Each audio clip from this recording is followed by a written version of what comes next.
In this section, we'll be entering the student information on the California DREAM Act.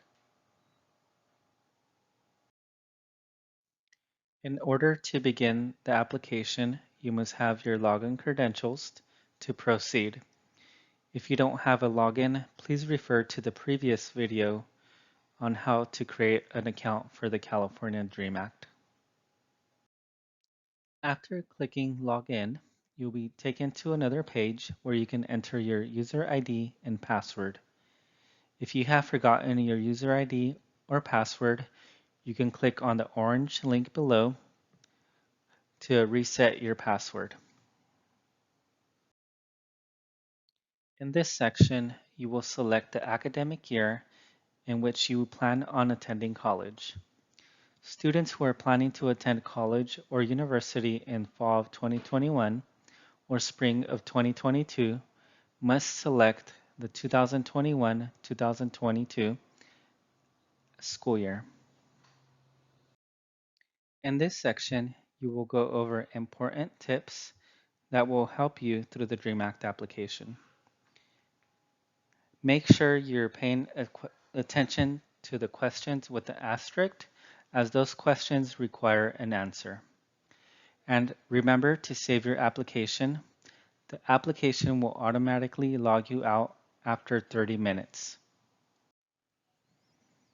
It is also very important that you do not use the back or forward button on your web browser.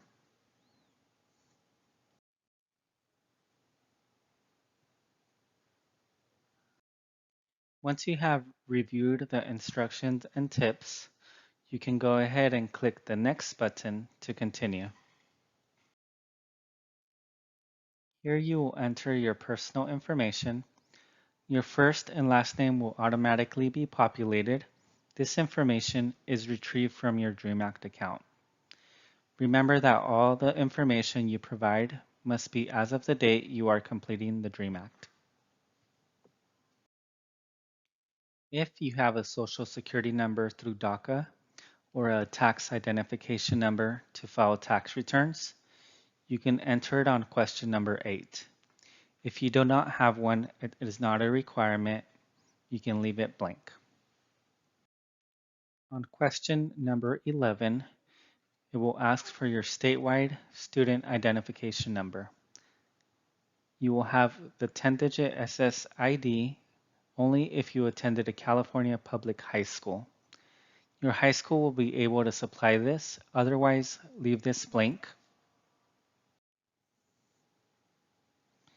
As you can tell, the driver's license does not have a red asterisk, so if you do not have a driver's license, you can also leave that section blank.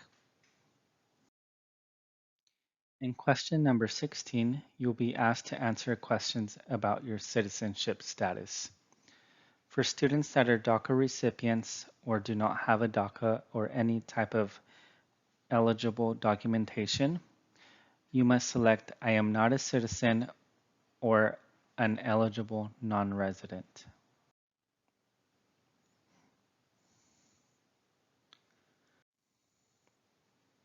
In question number 16, you'll be asked to provide your citizenship status.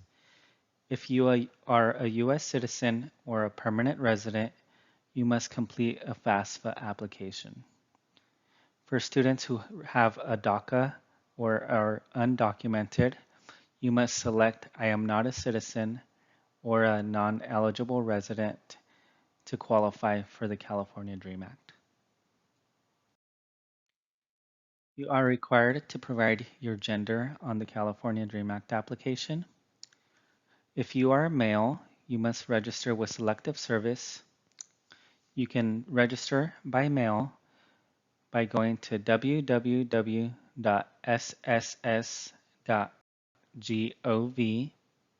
to download the paper form and mail it to Selective Service. In this section, you will be entering your high school completion status when you begin the academic year for 2021-2022. You will enter your school information that you will be graduating from. Once you enter the school name, state, and city, You can hit search, and your school should populate under the orange bar. You must select the high school that you will be graduating from. In this section, you will be entering your college grade level. If you are a high school senior, please be sure not to select fourth year senior, as this is only asking for your college grade level. If you have never attended college, you can select Never Attended College First Year. For those of you that have attended college before, you can select the academic year that you will begin school. In this section, you'll be asked to provide information about your education level. Question number 28 will ask if you have a bachelor's degree beginning 2021-2022 school year. If you are in high school, the answer will be no. In question number 29, they will ask for your grade level in college. If you are a senior in high school, please do not select fourth year senior, as this is only asking for your college grade level. If you have never attended college, you must select Never Attended College before first year.